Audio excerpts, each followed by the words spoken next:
M के times news में आपका स्वागत है। मैं हूं एम के आजाद। आज हम बात करेंगे चंद्रयान 3 के लिए जितनी तालियां बजाना है आप बजा चुके हैं, और अगर बजाना है तो बजाते रहिए, क्योंकि ये बजाने का समय भी है। क्योंकि चंद्रयान 3 ने भारत के साथ साथ विदेशों में डंका तो जरूर बजा दिया है, और देश का सीना और सर तो ऊंचा जरूर कर दिया है। तो इस बात को लेकर आप जितना भी अपने आप को गुमान से भर लें, लेकिन इस बात के पीछे इस बात को जानना जरूरी है कि क्या चंद्रयान 3 की जो सफलता के लिए जो हम गौरव हासिल कर रहे हैं, अपना सीना चौड़ा कर रहे हैं, क्या हमारे देश के मठाधीश को भी इन लोगों की चिंता होती है। मैं बात कर रहा हूँ देश के उन वैज्ञानिकों का जो लगातार 18-18 घंटे और दिन रात एक करके देश के गौरव के लिए और देश के विकास के लिए और विश्व में डंका बजाने के लिए जो कवायदे करते हैं, और बड़ा इत्मीनान के साथ बड़ा संयमित तरीके से जो काम करते हैं, क्या उसका फिक्र भारत के सत्ता में बैठे हुए मठाधीशों को है? सत्ता में हनक और ठसक साथ राजनीति करने वालों को है? जी हाँ, इसी बात को लेकर हम आज चर्चा करने वाले हैं। बेशक जब देश का जो चंद्रयान 3 जब चांद के उस सतह पे पहुंच गया जहां पिछले किसी ने भी, यानी दक्षिण छोर की मैं बात करता हूं, किसी ने भी वहां नहीं पहुंचा, तो देश का गौरव और सीना तो चौड़ा हो ही गया। लेकिन जब अफसोस होता है कि जब सत्ता में बैठे हुए मठाधीश को इस सब चीज़ों से ज़्यादा लेना देना तो बिल्कुल नहीं है। वो लोग और सिर्फ अपने लिए, अपनी सुख सुविधा के लिए, अपनी लग्जरियस ज़िंदगी जीने के लिए तमाम कोशिश करते हैं। वैज्ञानिकों का उनका फिक्र तो उस हिसाब से नहीं है जिस हिसाब से होनी चाहिए। अगर रहती तो पिछले बजट में जो 13,700 करोड़ का जो बजट था, जो ये 2024 में जो बजट पेश किया गया, 2024 के लिए जो बजट पेश किया, उसमें जो बातें कही गई, यानी 12,573 या 63 करोड़ रुपए की जो बातें सामने आ रही है, यानी कुल जो बजट था पहले उसमें 8% की जो कमी की गई।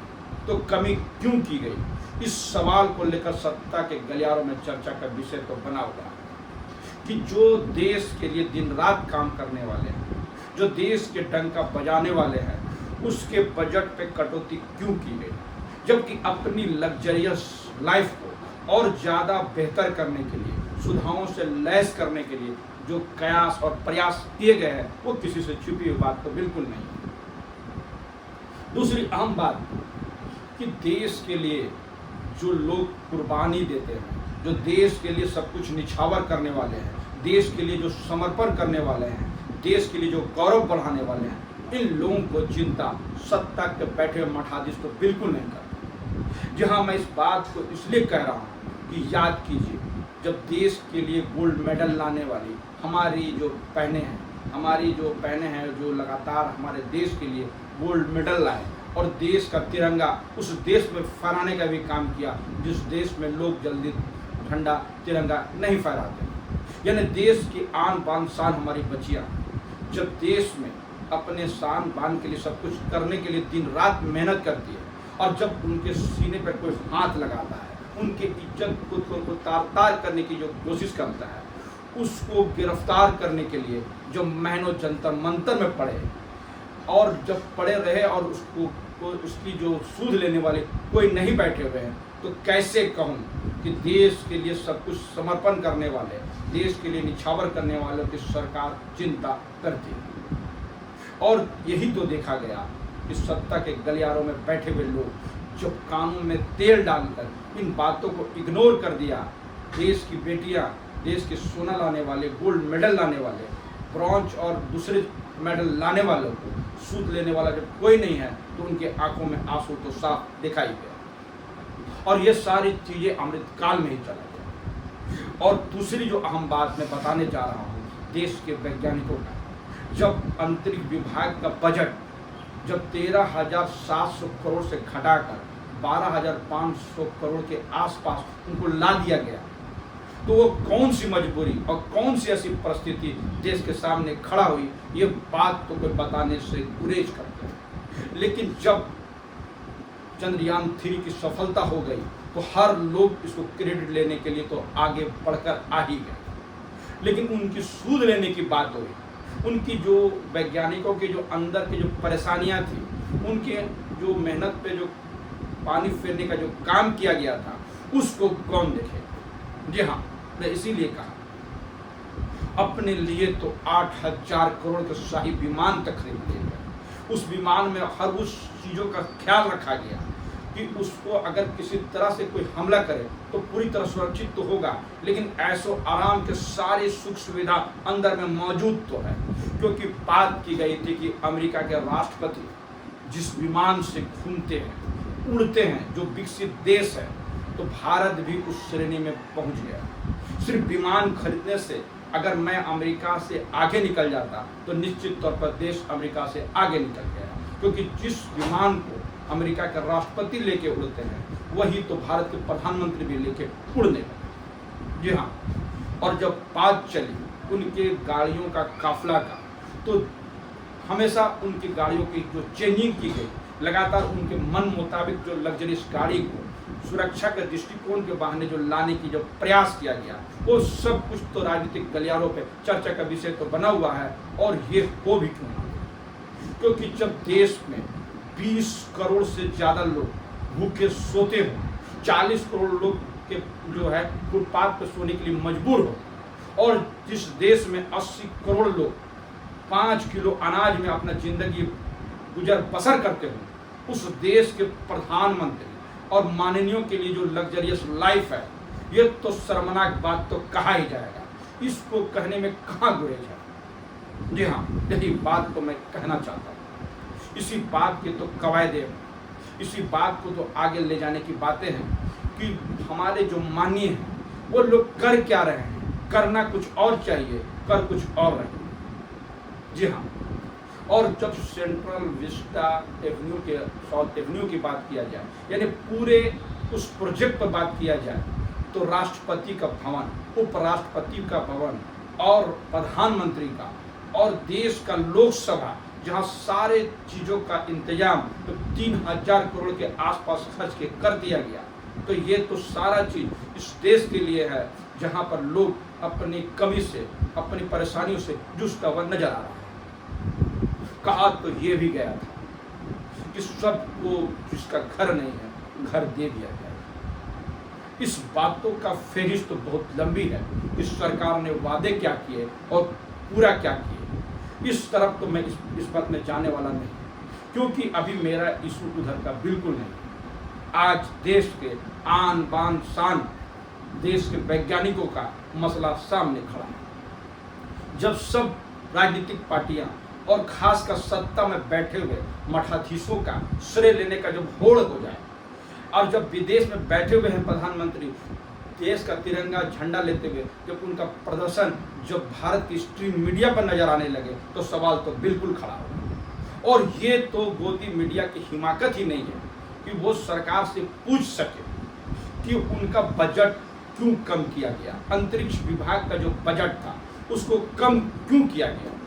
इन सवालों के बीच फिर वही खड़ा है कि जो अंतरिक्ष में जो भेजा गया चंद्रयान 2, जो कुछ त्रुटियों की वजह से असफल हो गया, उसके बाद जो चंद्रयान 3 के लिए उनका बजट कम क्यों किया गया, ये पूछने की हिमाकत तो भारतीय गोदी मीडिया को तो बिल्कुल नहीं है। क्योंकि वो देख चुकी है कि जब स्मृति ईरानी से एक गोदी मीडिया के पत्रकार जब सवाल करते हैं टमाटर को लेकर, तो स्मृति ईरानी ने जो जवाब दी कि आप जेल में कैसे थे, मैं ये पूछूंगा, तो ये बात स्पष्ट तौर से देखा जा सकता है कि जो लोग सवाल करेंगे वो इस तरह से बेइज्जत तो जरूर कर जाएंगे, उनकी बेइज्जती तो जरूर कर दी जाएगी। ये सारी कवायदें तो कही जा रही है और देखी जा रही है और सुनी जा रही है, तो सवाल फिर वही खड़ा है।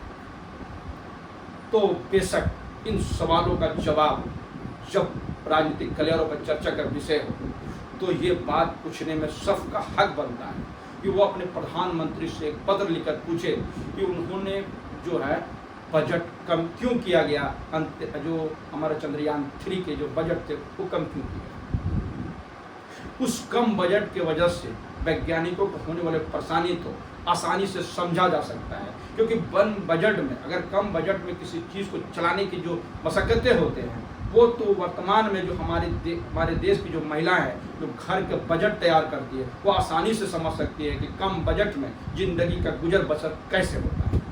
जी हाँ, उसी तरह कम बजट का हमारे वैज्ञानिक जब शोध कर रहे थे, जब अंतरिक्ष को बनाने में, अंतरिक्ष स्पेस में भेजने की जो परेशानी को हल कर रहे थे वो कैसे जूझते होंगे ये आसानी से समझा जा सकता है। लेकिन उन परेशानियों को देखने वाला है कौन? और एक दिलचस्प किस्सा आपको बताते हुए चले कि आप देखते होंगे लगातार कि जब चंद्रयान का जब लॉन्चिंग शुरू हो गया और जब उनकी लैंडिंग की हुई तो देश में कई जगह पर हवन और यज्ञ तक चल रहा था। तो सवाल यह खड़ा है कि जब देश के वैज्ञानिक इसकी जो निर्माण करते हैं तो देश में हवन क्यों नहीं होती है, देश में यज्ञ क्यों नहीं होते कि वो सफल तैयार हो जाए। लेकिन जब वो तैयार होकर अपने मिशन की तरफ मूव हो जाते हैं तो वो हवन और यज्ञ के बहाने जो करने की कवायदें की जाती है, ये एक बड़ा दिलचस्प नज़ारा है। जी हाँ, ये भारत है। भारत का मिजाज में कुछ इस मिजाज को भी समावेश तो बिल्कुल है। मैं किसी का हवन यज्ञ का विरोध में बिल्कुल नहीं, लेकिन गजब है, मैं कहता ना, जो मैं कह रहा हूँ इस बात को कि जब तैयार होने लगता है इस तरह का तैयारी के लिए हवन क्यों नहीं होता। ये सवाल उन लोगों को है जो इन विद्याओं का इस तरह के जो मामले हैं उसको क्रियान्वयन करने के लिए सब कुछ लगा देते हैं। चलिए हमारा इशू इधर भी, तो सवाल फिर यही खड़ा है कि देश के जो वैज्ञानिक हैं या देश के जो खिलाड़ी हैं, क्या जब देश का सम्मान बढ़ाने वाले जब हाशिए पर रहेंगे तो देश विकसित देशों में कैसे बनेगा, कैसे बढ़ेगा, ये तो आसानी से समझा जा सकता है। और देश में तो जिसका डंका बजता ही नहीं, उसका ढोल पीटने का जो प्रयास लगातार मोदी मीडिया करती है वो तो अब धीरे धीरे एक्सपोज होता हुआ नजर आ रहा है। नहीं तो साउथ अफ्रीका में जब चीनी राष्ट्रपति पहुंचे तो उसका अगवानी के लिए जब उस देश के राष्ट्रपति पहुंचते हैं और देश के प्रधानमंत्री नरेंद्र मोदी जी की अगवानी के लिए जब वहाँ के कैबिनेट मिनिस्टर बैठते हैं और जब इसके लिए विरोध किया जाता है तो उपराष्ट्रपति आते हैं, तो ये आसानी से समझा जा सकता है कि देश किस ओर बढ़ रहा है और डंका किसका बज रहा है। और सवाल फिर ये भी खड़ा हो जाता है, यह भी खड़ा हो जाता है कि कहा जा रहा है कि डंका विश्व मोदी जी का बज रहा है, तो डंका वहीं बजा, रेड कारपेट वहीं बिछाया गया जहां देश ने उस देश से बड़े व्यापार का समझौता किया या उस देश से बड़ी खरीदारी की, चाहे वो रक्षा सौदा का हो या कोई और हो। यानी जब पैसे मिलने की बारी हो तो वो देश कारपेट बिछाने के लिए रेडी हो जाता है, हर सम्मान देने के लिए रेडी हो जाता है। ऐसी बातें राजनीतिक गलियारों पर चर्चा का विषय बना, क्योंकि दक्षिण अफ्रीका को नरेंद्र मोदी जी से या भारत से कुछ मिलने वाला नहीं था, तो उन्होंने इसके लिए रेड कारपेट का इंतजाम नहीं किया। वो सम्मान करने में वो चीनी राष्ट्रपति को प्राथमिकता दिए भारत के बनस्पति। जी हाँ, यही बात तो सब अमृतकाल में ही देखा गया। और इसके बाद देश के प्रधानमंत्री ग्रीस की तरफ रवाना।